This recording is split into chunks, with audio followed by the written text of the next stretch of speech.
In front of me is iPhone 16 Pro, and today I would like to show you how you can turn on and use voice typing.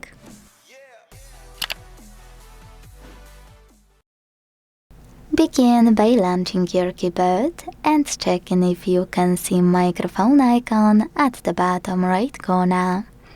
If it's not visible, go into Settings. Now scroll down a tiny bit to select General. And scroll again, this time to click on Keyboard. Finally, scroll down one last time to use this switcher next to Enable Dictation. Once you do, confirm your choice in the pop-up.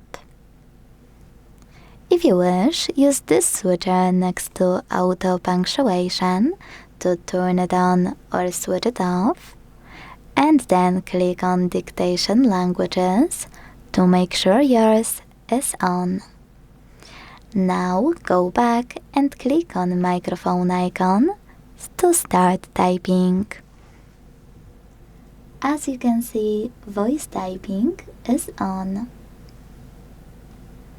If you wanna stop, tap on the same microphone again.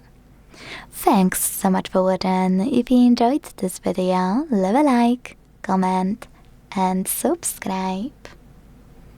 Bye!